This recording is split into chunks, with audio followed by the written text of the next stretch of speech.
계신다. 이런 제목으로 잠시 말씀을 나누기를 원하는데요. 큰 목소리로 제목을 따라하겠습니다. 광야 같은 인생에도 하나님은 길을 내신다. 아멘. 벌써 올해의 마지막 끝자락에 우리가 서 있습니다. 12월의 마지막 주일. 하나의 끝자락에 서 있는 이 시간 여러분들의 마음은 어떠하십니까? 속으로는 광야를 지나온 그런 분들이 속으로 많을 줄 알았어요. 잘 되는 것 같았는데 갑자기 길이 막히게 믿고 걸어가는데 방향을 잃어버리고 열심히 살면서 달려왔다고 생각했는데 결과가 보이지 않습니다. 여러분, 오늘 우리가 읽은 시편 107편 말씀이 바로 그런 분들을 위한 말씀입니다. 우리 장로님이 기도하실 때 깜짝 놀랐어요.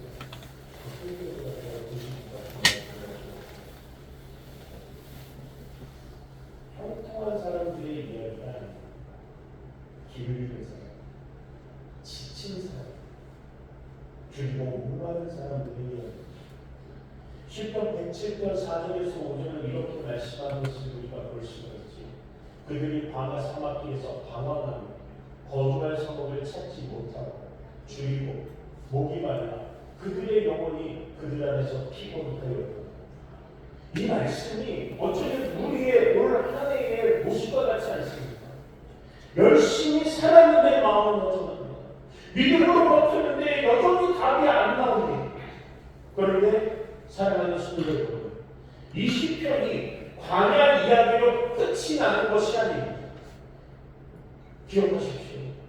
광야 한복판에서 하나님이 일하고 계신다는 것을 믿음으로 마음속에 새기는 이 시간 되시기를 주의로 하나님께 축원합니다. 오늘 본문 시편 107편에서 1절 9절까지는 광야 같은 인생 속에서도 하나님이 어떻게 길을 내시고 어떻게 부르짖는 자를 인도하시며 어떻게 빈 영혼을 만족시켜 주시는지를 분명히 보여줍니다. 여러분, 오늘 말씀을 통해서 광야 같은 인생에도 하나님은 반드시 길을 내신다는 사실을 믿음으로 선포하며 바라보며 여러분 하나님 절망에서 여러분 끝자리에서 절망하는 소망으로 후회하는 믿음으로 새해를 바라보는 저와 여러분 되시길 주의 이름으로 축복합니다. 첫째로 하나님은요 광야 같은 인생에 길을 내어 주십니다. 한번 따라하겠습니다. 길을 내어 주신다. 여러분 광야라는 것을 보면은요 광야를 좋아하는 사람은 하나도 없습니다. 왜 그렇습니까? 광야는 불편합니다. 광야는 답이 없어 보입니다. 그리고 광야는 언제 끝날지 모릅니다. 우리는 다 이렇게 기도할 때가 많이 있습니다. 하나님 좋은 길로 가게 하여 주옵소서. 잘 되는 길로 인도하여 주옵소서. 편한 길, 안전한 길, 축복받는 빨리 결과가 나오는 길로 나를 인도하여 주옵소서. 그런데 성경을 가만히 보면요 하나님께 크게 쓰임받는 사람들은 어떤 길을 겪었느냐 반드시 광야를 통과했다는 것입니다. 모세는 미디안 왕에서 40년 세월을 보냈습니다. 왕궁에서 왕자로 자랐던 그러한 사람이 아무도 알아주지 않는 광야에서 양을 치며 40년을 버텼습니다. 다윗은 어땠습니까? 기름 부음을 받은 자로 바로 왕이 된 것이 아닙니다. 도망자의 인생을 살았습니다. 동굴 안에 갇혀서 숨어있는 인생을 살았습니다. 광야 인생을 살았습니다. 이때 다윗은 이렇게 고백을 합니다. 시편 42편 1절 말씀을 보니까 다같이 공독할까요? 하나님이여 사슴이 신의 물을 찾기에 갈는 것 같이 내 영혼이 주를 찾기에 갈급하나이다. 광야는 다윗을 왕으로 만들기 전에 하나님을 닮아가는 사람, 하나님을 의지하는 사람, 하나님만을 바라보는 사람으로 세웠다라는 것입니다. 예수님도 마찬가지입니다. 공생애를 시작하기 전에 어땠습니까? 성령이 이끌려서 광야로 가셨습니다. 그리고 40일 동안 시험을 받으셨습니다. 마태복음 4장 1절에 보니까 그때 예수께서 어디에 이끌려서 성령에게 이끌려서 마귀의 시험을 받고 광야로 가셨다고 말하고 있습니다. 광야의 마귀가 예수님을 시험하러 기다리고 있지만 누구에게 이끌려서 갔습니까?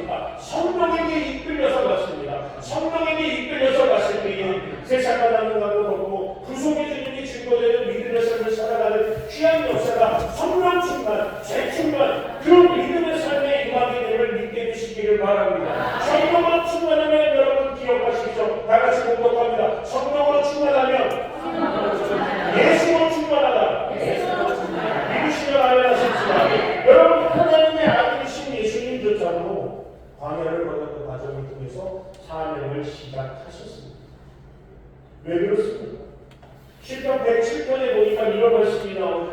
4절에서 5절에 뭐라고 합니까? 다 같이 공독합니다. 그들이 광야 사막 길에서 방황하며 거룩할 성들을 찾지 못하고 줄이고 목이 말라 그들의 영혼이 그들 안에서 피곤하였도다.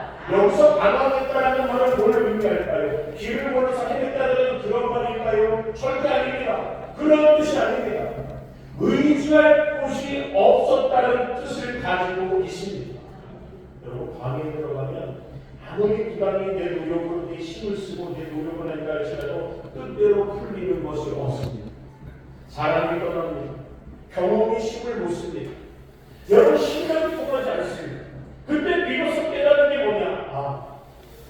내가 하나님 없이도 살 수 있다고 착각하고 살았구나.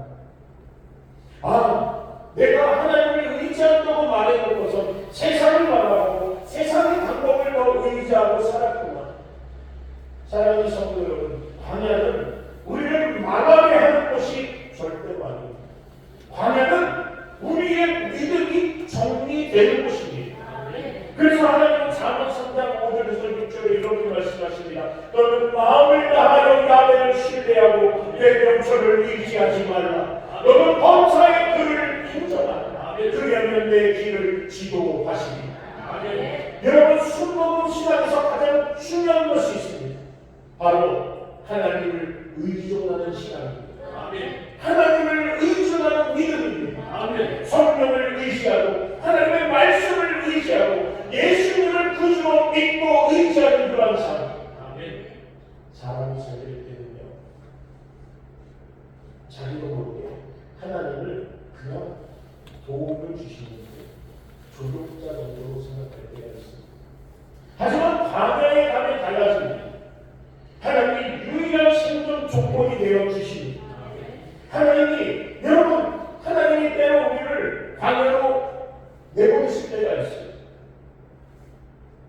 버리려고 그러실까요? 절대로 아닙니다. 하나님은 버리려고 여러분을 광야로 보는 것이 아니라 훈련시키려고 보내시는 것입니다. 포기시키려고 하실까요? 절대로 아닙니다. 하나님은 포기하시는 것이 아니라 하나님만 바라보게 하시려고 여러분을 광야로 인도하여 주시는 것입니다. 여러분, 세계적인 축구 선수 손흥민 선수를 보면요, 지금 맨날 듣고 있더라고요. 좋으시구나. 잘 되는 것 같지 않습니까? 영국에서 축구 선수 명성을 날리다가 미국을 가는데 미국에서는 또 텃세를 부리고 미국 사람들이 그럴 줄 알았는데 얼마나 좋아하는지 모르고 골도 잘 넣지, 실력도 생기고 인성은 또 어떻습니까? 진짜 그렇게 좋은 선수가 없어요. 사람들의 말씀도 끊이지가 않습니다. 그런데 그 인생에도 방해가 없었을까요? 있습니다. 독일에서 유소년으로 시작할 때 보니까는 아버지가 참치캔 하나 넣고 김치찌개 끓여 먹으면서 야, 내일은 더 잘 될 거야. 좋은 일이 일어날 거야. 서로 격려하면서 이렇게 썼대요. 그러다가 영국으로 가서 크게 성공을 했습니다. 그리고 또 미국으로 나갔습니다. 2022년 월드컵 직전에 어떤 일이 있었느냐. 아마골절이라는 큰 부상을 당합니다. 얼굴이 뭉개졌어요. 뼈가 골절이 한 번이 됐습니다. 그래서 특수 제작한 그런 마스크를 쓰지 않으면 축구를 하지 못해요. 그걸 쓰면 굉장히 불편합니다. 그럼에도 불구하고 그 마스크를 쓰고 뛰어야만 했어요. 사람들이 그걸 보고 뭐라 그러느냐. 손흥민 이번 월드컵에서 끝났어. 제대로 뛰지도 못할 거야. 그 마스크만 쓰면 숨이 더 차올라서 평균적인 그런 시력이 나오지 못하는데 아이고 할 수 없을 거야. 이번 한국은 신우방도 못 올라갈 거야. 그랬을 때 손흥민 선수가 한 말이 무엇이었느냐. 제가 할 수 있는 것은 하나님 앞에 기도하는 것뿐이 없습니다 라고 말했습니다. 여러분, 광야에서는요 실력이 안 통합니다. 광야에서는요 명성도 필요 없습니다. 광야에서 여러분 결국 남는 것이 뭐냐? 하나님 앞에 무릎 꿇는 믿음뿐이 없습니다. 여러분, 시편 107편 6절에서 7절을 이렇게 말을 하죠.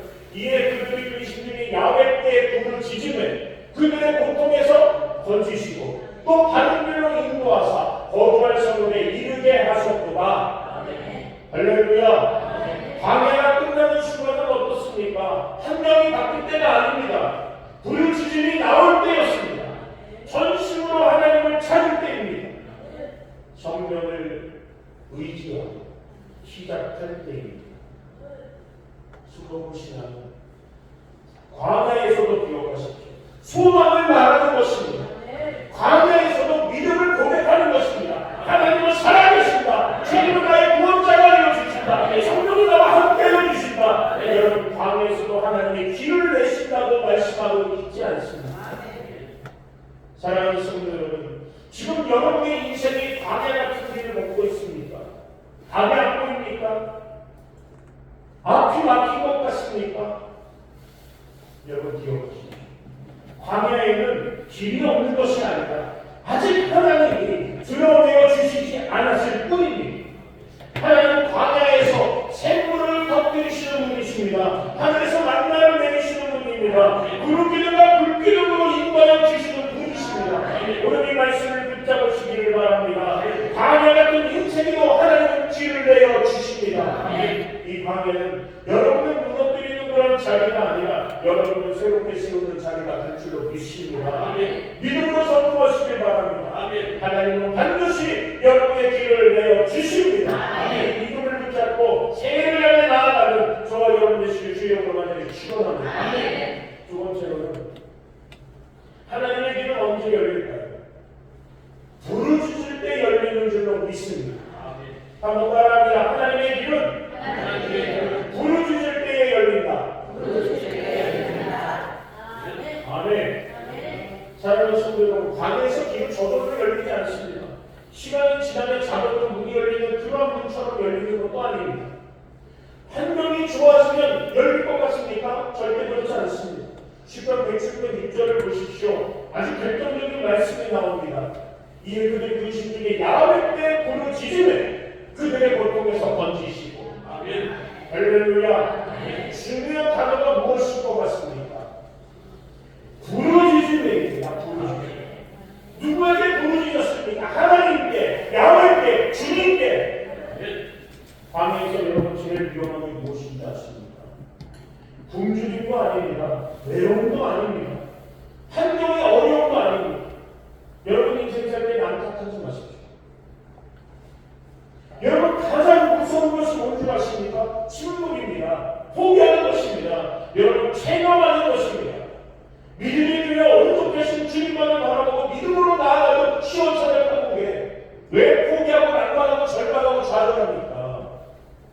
주님은 말씀하시지 않습니까? 너희는 마음에 근심하지 말라. 하나님을 믿으니까 나를 믿으라. 할렐루야. 성경은 분명히 말씀하고 있습니다. 시편 102편 17절 큰 목소리로 다 같이 공독합니다. 야훼께서 빈곤한 자의 기도를 도와주시며 그들의 기도를 열심히 하지 아니하시도다. 아멘. 여러분 문제는 무엇입니까? 문제는 환경이 아니라 우리가 더 이상 하나님 앞에 의지하지 않고 부르짖지 않는 데에 있습니다. 사람이 더 이상 기도하지 않는 데 그리고 낙심하고 내 마음속에 기도해도 소용없어 이런 마음을 가지고 그때가 진짜 강의 끝이 아니라 여러분 믿음의 비기가 다가오는 것입니다. 기도라는 것이 잘 다듬어진 말이 아닙니다. 기도라는 것이 종교적인 주술이나 문장이 아닙니다. 여러분 기도는 기술이 있어야 되는 게 아닙니다. 기도는 한 가지입니다. 무엇입니까? 주님 도와주옵소서. 더 방법이 없을 때 여러분이 인지할 것이 없을 때 주님 아니면 안 됩니다 고백하는 것 아니겠습니까? 여러분 성경에 나오는 많은 기도가 그렇습니다. 베드로가 물에 빠질 때 길게 기도했을 줄 아십니까? 만왕의 왕 되시고 만군의 주가 되시는 전능하신 하나님 믿음의 눈으로 주를 바라보니 나를 도와주옵소서. 나의 신 되시고 나의 능력이 되시고 나의 위로가 되시고 나의 소망이 되시고 이렇게 기도했으면 벌써 빠져 죽었습니다. 베드로가 물에 빠질 때 길게 기도하는 것이 아니라 마태복음 10장 30절 말씀을 보니까 바람을 보고 무서워 빠져가는지라 소리질러 이르되 큰 목소리로 다 같이 공격합니다. 주여 나를 구원하소서. 아멘.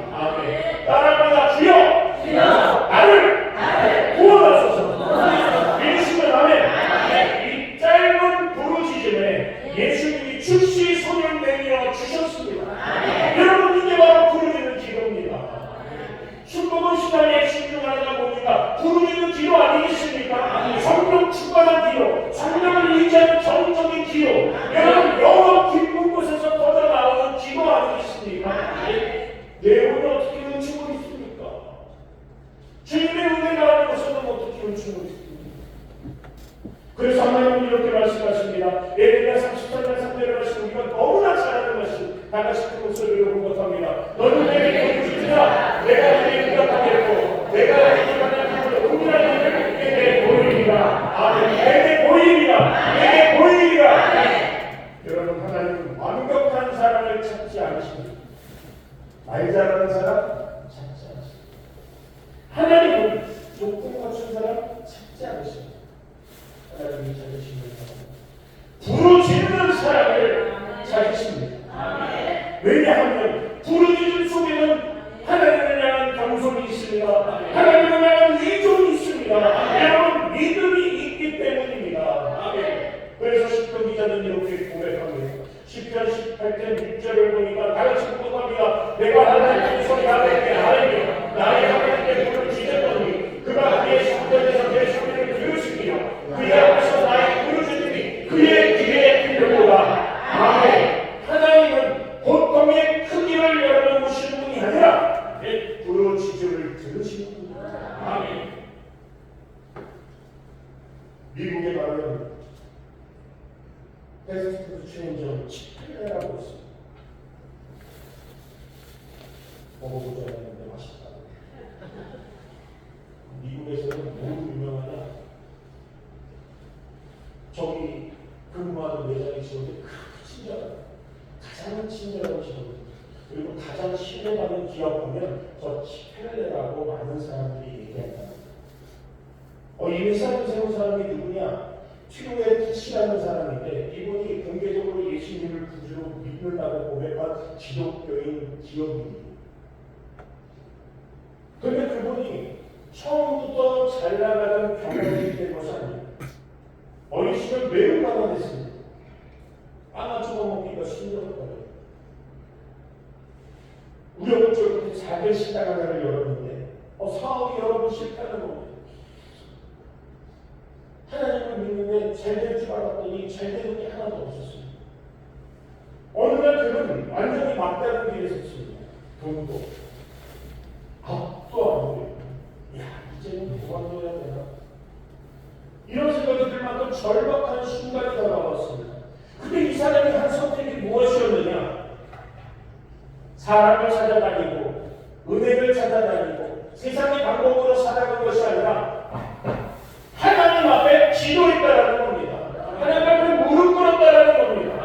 여러분 그는 이렇게 고백합니다. 내가 할 수 있는 것을 다 해봤지만 소용이 없었다. 마지막으로 하나님께 무릎 꿇고 간절히 기도드립니다.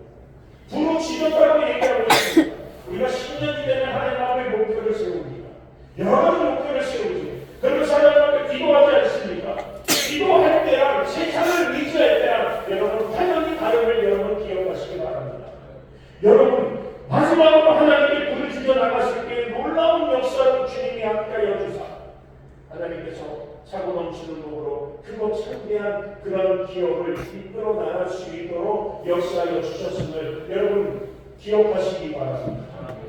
사랑하는 성도들, 이게 바로 시편 107편 6절의 말씀과 동일합니다. 이에 그들이 그 심중에 야곱께 부르짖으매 그들의 고통에서 던지시고 여러분 힘든 것이 있습니까? 세상 의지하지 마십시오. 사람 의지하지 마십시오. 하나님 바라보고 부르짖어 기도하십시오. 구하라 주실 것이요 찾으라 찾을 것이요 그 이름은 열릴 것이라. 믿음으로 나아가는 저와 여러분의 주 이름으로 축원합니다. 그리고 그 기도 위에 그는 하나님 앞에 한 가지 결단을 합니다. 무엇을 기도했나? 주님은 무조건 문을 닫겠습니다. 얼마나 놀라운 역사입니다. 그렇게 잘 되는 구두전이 여러분 주일날 얼마나 많은 사람들이 모이겠습니까? 그런데도 불구하고 결단을 합니다. 주일날은 쉬겠습니다. 그래서 백분만을 하셔야 돼요. 이해 못하십니까? 주일부터 문이 닫았어요.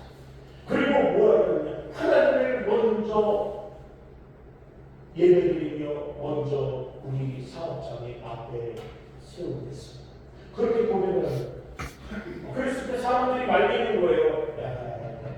주일에 장사하는 건 큰 손해야.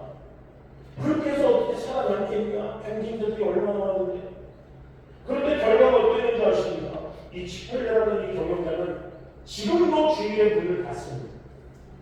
그런데도 불구하고 미국에서 가장 수익성 높은 패스트푸드점 하나, 프랜차이즈 중에 하나가 되었다는 사실입니다. 여러분, 이게 무엇을 의미할까요? 여러분, 하나님 앞에 드리는 부르짖는 기도는 손해가 아닙니다.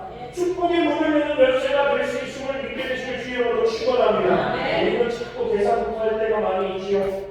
이렇게 하면 손해가 날 것 같은데 기도한다고 뭔가 달라질 수 있을까? 조금만 더 상황을 바라볼까? 그런데 여러분, 하나님은 말씀하십니다. 먼저 나를 찾으라. 먼저 내 앞에 모든 것들을 드리고 엎드리라고 말씀하고 있습니다. 여러분, 광야에서 길이 열리는 순간은 능력이 생길 때가 아닙니다. 환경이 바뀔 때도 아닙니다. 하나님께 돌아올 때임을 믿게 되시기를 바랍니다. 부르짖기 시작할 때 여러분, 하나님께서 도와주시는 역사가 임하게 되는 걸 기억하시기 바랍니다. 사랑하는 성도 여러분, 오늘 이 말씀을 붙드시기를 바랍니다. 지금 여러분이 광야에 있다면 조용히 견디기만 하시지 마십시오. 체념하지 마십시오. 포기하지 마십시오. 충격하지 마십시오.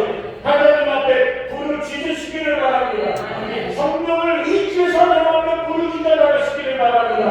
하나님을 향해 외치시기를 바랍니다. 네, 여러분, 하나님은 반드시 그 순간에 응답하여 주십니다. 힘을 내어 주십니다. 고통에서 먼저 주십니다. 이에 그들이 야훼께 부르짖으며 그들의 고통에서 건지셨다고 말씀하고 있습니다. 광야의 길은 부르짖는 기도 위에 반드시 열린다는 것을 믿음으로 마음판에 새깁니다. 여러분, 하늘을 향하여 믿음으로 나가는 저와 여러분 되시길 주의 이름으로 축원합니다. 마지막으로 하나님은 우리를 만족함으로 데려가시는 줄로 믿습니다. 한번 따라합니다. 나를 만족하게 하신다. 하나님이 광야에서 우리를 던지시는 이유가 무엇입니까? 그냥 겨우 먹게 살려고 그럴까요? 그냥 버티게 하려고 그럴까요? 그냥 숨만 쉬게 하려고 그럴까요? 절대로 아닙니다. 시편 110편 9절은 이렇게 말하는 것을 볼 수가 있죠. 그가 사모하는 영혼에게 만족을 주시며 할렐루야, 주인 영혼에게 좋은 것으로 채워주신 이로다. 하나님의 만족은 생존이 아니라 여러분 만족입니다. 하나님의 목적은 만족하는 누리게 하기 위해서를 기억하시기 바랍니다. 영광하려고 하는 것이 아니라 충만케 하려고 하는 것입니다. 사랑하는 성도 여러분, 세상은 이렇게 말합니다. 조금만 더 가지면 괜찮을 거야. 행복해질 거야. 여유가 있을 거야. 조금만 더 벌면, 조금만 더 올라가면 행복해질 거야. 그런데 여러분, 가져도 허기진 것이 인생입니다. 올라가도 공허한 것이 인생입니다. 내 마음을 채운다 할지라도, 세상 것으로 채운다 할지라도 마음은 다시 비워버리는 것이 인생입니다. 성경은 그 이유를 분명히 말합니다. 전도서 1장 2절의 말씀 다같이 큰 목소리로 공격합니다. 전도자가 이르되 헛되고 헛되며 헛되고 헛되니 모든 것이 헛되도다. 솔로몬이 인생을 살 때 하나님을 의지했다가 주변의 상황을 보니까는 내가 여러 민족들과 여러 나라들과 연합을 맺어야 잘 살 수 있을 것 같고 위협을 받지 않고 안전할 것 같아요. 그래서 이방 여인들과 그 나라들 공주들과 결혼을 하기 시작했어요. 번창했습니다. 세상적으로 잘 나갔습니다. 그런데 인생의 뒤를 돌아보니까 자기가 잘못 살았음을 느꼈어요. 어떻게 느꼈는지. 하나님만을 유일한 신으로 모셨던 이스라엘이 변색되기 시작했어요. 이방 여인들이 자신들의 신들을 데리고 들어왔습니다. 아세랴 목사에게 전합니다. 바알에게 전합니다. 그걸 통해서 각종 우상과 사신들이 들어오기 시작했어요. 나중에 나이가 들면서 깨달은 겁니다. 인생의 뒤를 돌아보면서 내가 헛살았다. 하나님이 나에게 이러한 복을 주셨는데, 하나님이 나에게 모든 것을 이룰 수 있는 지혜를 주셔서 내가 지금까지 살아온 게 하나님의 은혜였건만, 내가 지금 헛된 인생을 살아. 그것을 느끼고서 고백하는 게 바로 전도서 1장 2절의 것입니다. 헛된 것입니다. 세상 것들은 헛된 것입니다. 세상 것들이 모든 것이 헛되기 때문에 하나님만을 바라보고 임마누엘 주님과 동행하기를 원하는 저와 여러분들의 삶이 복되고 복된 줄로 믿습니다. 하나님께서 얻는 충만한 축복은 결국 더 깊은 공허함으로 끝납니다. 왜 그렇습니까? 세상이 주는 것은 것만 채우기 때문입니다. 하나님이 얻는 충만은 결국 더 큰 갈증을 낳습니다. 그러나 하나님은 다르십니다. 하나님은 상황을 바꾸시기 전에 우리들의 마음을 채우십니다. 환경을 움직이시기 전에 영혼을 만져 주십니다. 그래서 이 시리즈를 이렇게 선포합니다. 요한복음 10장 10절 큰 목소리로 다 같이 공독합니다. 모든 게 오는 것은 도둑질하고 죽이고 멸망시키게 되는 것뿐이요 내가 그것을 나누고 생명을 얻게 하고 더 풍성히 얻게 하려는 것이니라. 아멘. 하나님이 주시는 생명은 여러분 기억하십시오.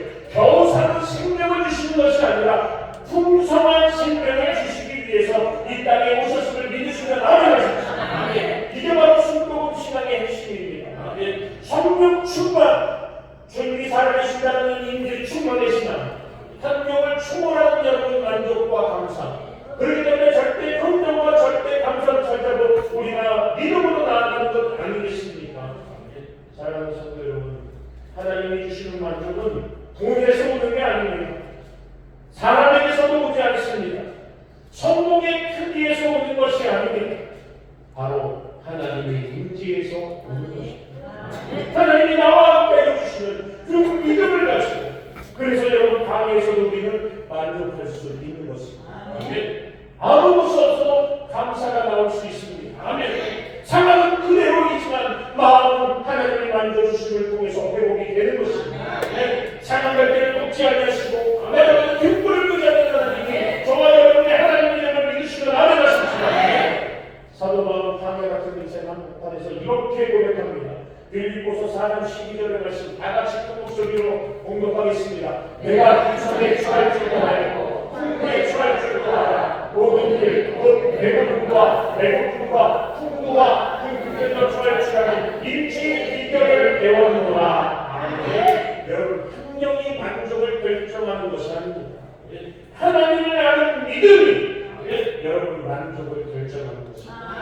작은 것 하나에도 감사하며 주를 의지하며 주님과 함께 살아갈 때에 초막이나 백방이나 내 주에 숨으신 곳에 하나님의 나라가 임하게 되어 있습니다. 여러분, 세계적인 방송인이자 사업가 오프린 윈플리라고 있습니다. 그녀는 엄청난 성공을 거뒀습니다. 하지만 어린 시절에 큰 상처와 가난 때문에 매우 고생한 사람입니다. 근데 그녀가 이런 말을 합니다. 하나님 은혜로서는 나에게 인생이 바뀐 건 더 많이 가졌을 때가 아니라 내가 가진 것에 감사하며 나아갔기 때문입니다. 여러분, 감사는 여러분 만족에서 나오는 것 아니겠습니까?